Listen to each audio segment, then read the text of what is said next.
നമസ്കാരം. ഇന്ത്യയുടെ എക്കാലത്തെയും മികച്ച പ്രതിരോധ പങ്കാളിയാണ് റഷ്യ. അത് നേരത്തെ സോവിയറ്റ് യൂണിയനായിരുന്ന കാലഘട്ടത്തിലുമൊക്കെ തന്നെ അഭംഗുരം തുടരുകയായിരുന്നു. ഇന്ത്യക്ക് എന്തൊക്കെ ഒരു പ്രതിരോധ ആവശ്യം വന്നിട്ടുണ്ടോ അത് പാകിസ്ഥാനുമായുള്ള 1971 യുദ്ധകാലത്തൊക്കെ തന്നെ റഷ്യ അന്ന് നമുക്ക് എല്ലാ സഹായങ്ങളുമാണ് നൽകിയിരുന്നത്. ഇപ്പോഴും ഇന്ത്യയുമായി റഷ്യയ്ക്ക് വളരെ നല്ല ബന്ധം തന്നെയാണുള്ളത്. റഷ്യൻ പ്രസിഡന്റ് വ്ളാഡിമിർ പുടിൻ വളരെ അപൂർവമായി മാത്രമാണ് അദ്ദേഹം വിദേശ രാജ്യങ്ങൾ സന്ദർശിക്കാറുള്ളത്. അത്തരത്തിലുള്ള പുടിൻ പോലും ഈയിടെ ഇന്ത്യയിലെത്തി നമ്മുടെ ഇന്ത്യൻ നേതാക്കളുമായി ചർച്ച നടത്തുകയും ഒരുപാട് കാര്യങ്ങളൊക്കെ തന്നെ ധാരണാപത്രം ഒപ്പിടുകയൊക്കെ തന്നെ ചെയ്തിട്ടുണ്ടായിരുന്നു. റഷ്യയുമായുള്ള ഇന്ത്യയുടെ പ്രതിരോധ സഹകരണം മിഗ് വിമാനങ്ങളുടെ കാര്യത്തിലാണെങ്കിലും അതുപോലെ മിസൈൽ പ്രതിരോധ സംവിധാനങ്ങളുടെ കാര്യത്തിലാണെങ്കിലും ഒക്കെ തന്നെ എക്കാലത്തും ഇന്ത്യക്ക് നേട്ടങ്ങൾ മാത്രമാണ് സമ്മാനിച്ചിട്ടുണ്ടായിരുന്നത്. കഴിഞ്ഞ പാകിസ്ഥാനുമായുള്ള ഓപ്പറേഷൻ സിന്ദൂർ എന്ന നമ്മുടെ ശക്തമായ പ്രതിരോധ തിരിച്ചടിയിൽ അന്ന് ഇന്ത്യക്ക് ഏറെ സഹായകരമായി പ്രവർത്തിച്ചത് S-400 എന്ന റഷ്യൻ നിർമ്മിത മിസൈൽ പ്രതിരോധ സംവിധാനമായിരുന്നു. പാകിസ്ഥാൻ നിരന്തരമായി അയച്ചുകൊണ്ടിരുന്ന ഡ്രോണുകളെയും മിസൈലുകളെയും എല്ലാം തകർത്ത് ഭസ്മമാക്കുന്നതിൽ ഈ S-400 എന്ന ഈ ഒരു പ്രതിരോധ സംവിധാനം വലിയ തോതിലുള്ള ഒരു പങ്കാണ് വഹിച്ചത്. ഇന്ത്യക്ക് നിലവിൽ 3 S-400 മിസൈൽ പ്രതിരോധ സംവിധാനങ്ങളാണ് ഉള്ളത്. 5 നേരത്തെ ഓർഡർ ചെയ്തിരുന്നത്. ബാക്കിയുള്ള 2 ഈ വർഷം തന്നെ ലഭിക്കും എന്നാണ് കരുതപ്പെടുന്നത്. എന്നാൽ ഇപ്പോൾ പുറത്തു വരുന്നൊരു വാർത്ത റഷ്യയുടെ ഏറ്റവും ആധുനിക മിസൈൽ പ്രതിരോധ സംവിധാനമായ S-350 S-350 ഇന്ത്യ വാങ്ങാൻ പോകുന്നു എന്നുള്ളതാണ്. ഇത് സംബന്ധിച്ച് നിരവധി അന്താരാഷ്ട്ര മാധ്യമങ്ങളിൽ വാർത്തകൾ പുറത്തു വന്നിട്ടുണ്ടായിരുന്നു.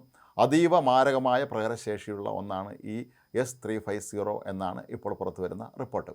പല അന്താരാഷ്ട്ര മാധ്യമങ്ങളും പറയുന്നത് ഇന്ത്യ റഷ്യയുമായി ഇക്കാര്യത്തിൽ പൂർണ്ണമായ ധാരണയിലായി കഴിഞ്ഞിരിക്കുന്നു എന്നുള്ളതാണ്. ഒരുപക്ഷെ Russian president Vladimir Putin India സന്ദർശിച്ച സമയത്ത് ഒക്കെ തന്നെ ഇക്കാര്യത്തിൽ അന്തിമ തീരുമാനമായിരുന്നിരിക്കാം. പക്ഷേ ഔദ്യോഗികമായി ഇന്ത്യയോ റഷ്യയോ ഇക്കാര്യം ഇനിയും സ്ഥിരീകരിച്ചിട്ടില്ല എന്നുള്ളതാണ് ഒരു പ്രധാനപ്പെട്ട കാര്യം. 100 കണക്കിന് കിലോമീറ്റർ ദൂരെ നിന്നുള്ള മിസൈലുകളെ പോലും ട്രാക്ക് ചെയ്ത് അവയെ കൃത്യമായി തകർത്ത് തരിപ്പണമാക്കാനുള്ള സംവിധാനം ഈ S-350 എന്നുള്ളതാണ് ഇതിൻ്റെ ഏറ്റവും വലിയ പ്രത്യേകതകളിലൊന്ന്. അതായത് പാകിസ്ഥാനിൽ നിന്നൊരു മിസൈൽ പുറപ്പെടാൻ അവിടെ തയ്യാറായി കഴിയുമ്പോൾ തന്നെ ഇതിനെ നേടാനുള്ള സംവിധാനം S-350 എന്നുള്ളത് കൊണ്ട് തന്നെ അവയ്ക്ക് കൃത്യമായി അവയുടെ യാത്രാപഥം കണ്ടുപിടിച്ച് തകർത്ത് തരിപ്പണമാക്കാനും കഴിയും. S-350 ഇന്ത്യക്ക് നൽകുന്നതുമായി ബന്ധപ്പെട്ടുള്ള കരാറിൽ വേറെ വളരെ പ്രധാനപ്പെട്ട ഒരു കാര്യമുണ്ടെന്നാണ് അവർ പറയുന്നത്. കാരണം അത് തദ്ദേശീയമായി ഇന്ത്യക്കും ഇത് നിർമ്മിക്കാനുള്ള സാങ്കേതിക സഹായം റഷ്യ നൽകുമെന്നുള്ളതാണ്. അതായത് നമ്മൾ വാങ്ങുക മാത്രമല്ല, നമുക്ക് വേണമെങ്കിൽ ഭാവിയിൽ ഇന്ത്യയിൽ വെച്ച് നിർമ്മിക്കുകയും ചെയ്യാം. നിർമ്മിക്കുന്നതിനാവശ്യമായ മുഴുവൻ സാങ്കേതിക സഹായങ്ങളും റഷ്യ നൽകും. ഇതൊരു ചെറിയ കാര്യമല്ല. നിലവിൽ റഷ്യയ്ക്കൊരു വലിയ പ്രത്യേകതയുണ്ട്. റഷ്യ അവരുടെ ആയുധങ്ങൾ ഒരു രാജ്യത്തിന് വിൽക്കുമ്പോൾ അതേ ആയുധം മറ്റൊരു രാജ്യത്തിന് വിൽക്കുകയില്ല. എന്നാൽ അമേരിക്ക പോലുള്ള രാജ്യങ്ങളൊക്കെ തന്നെ ഒരേ ആയുധം F-16 പോലുള്ള യുദ്ധവിമാനങ്ങൾ, F-35 പോലുള്ള യുദ്ധവിമാനങ്ങളൊക്കെ തന്നെ അവർ പല രാജ്യങ്ങൾക്കും വിൽക്കും. പക്ഷേ റഷ്യ അക്കാര്യത്തിലൊരു നിലപാടുള്ള രാജ്യം തന്നെയാണ്. അതുകൊണ്ടാണ് അവർ ഇന്ത്യക്ക് S-350 നൽകാം എന്ന് പറയുമ്പോൾ അത് മറ്റൊരു രാജ്യത്തിനും അവർ നൽകുകയില്ല എന്നുള്ള കാര്യത്തിലൊരു തീരുമാനമായിരിക്കുന്നത്. മാത്രമല്ല റഷ്യ കയറ്റുമതി ചെയ്യാനുള്ള അവരുടെ ആയുധങ്ങളുടെയും മറ്റും പട്ടികയിൽ ഈ ഒരു മിസൈൽ പ്രതിരോധ സംവിധാനം ഉൾപ്പെടുത്തിയിട്ടില്ല എന്നുള്ളതും വളരെ ശ്രദ്ധേയമായ കാര്യമാണ്. അപ്പോൾ അതിൻ്റെ അർത്ഥം അവർ അത് ഇന്ത്യക്ക് തന്നെ കൈമാറാൻ ഒരുക്കമാണ്. ഇക്കാര്യത്തിൽ നമ്മൾ തമ്മിൽ ധാരണയായിരിക്കുന്നു എന്നുള്ളതിൻ്റെ വ്യക്തമായ തെളിവായി അത് മാറാം. ഏതായാലും പുടിൻ്റെ ഇന്ത്യ സന്ദർശനം ഇന്ത്യക്ക് ഏറെ ഗുണകരമായി എന്നുള്ളതിൻ്റെ ഏറ്റവും വലിയൊരു ഉദാഹരണമായി മാറുക തന്നെയാണ് ഈ ഒരു മിസൈൽ പ്രതിരോധ സംവിധാനം നമുക്ക് ലഭിക്കാൻ പോകുന്നത്. ഇസ്രായേലിൻ്റെ അയൺ ഡോം സംവിധാനം പോലെയുള്ള മിസൈൽ പ്രതിരോധം ലോകത്തെ ഏതൊരു രാജ്യത്തിനും ആവശ്യമാണ്. എന്നാൽ പാകിസ്ഥാനെ സംബന്ധിച്ചിടത്തോളം അവർക്ക് അതിനു വേണ്ടിയുള്ള യാതൊരു തരത്തിലുമുള്ള മിസൈൽ പ്രതിരോധ സംവിധാനങ്ങളൊന്നും തന്നെ ഇല്ല. ഇന്ത്യയുടെ ബ്രഹ്മോസ് മിസൈലുകൾ ചീറിപ്പാഞ്ഞ് അവരുടെ വ്യോമസേന താവളങ്ങളിലേക്ക് എത്തിയപ്പോൾ തടയാനുള്ള യാതൊരു സംവിധാനവും അവർക്കില്ലായിരുന്നുള്ള കാര്യം നമ്മൾ പ്രത്യേകം ഓർക്കേണ്ടതുണ്ട്.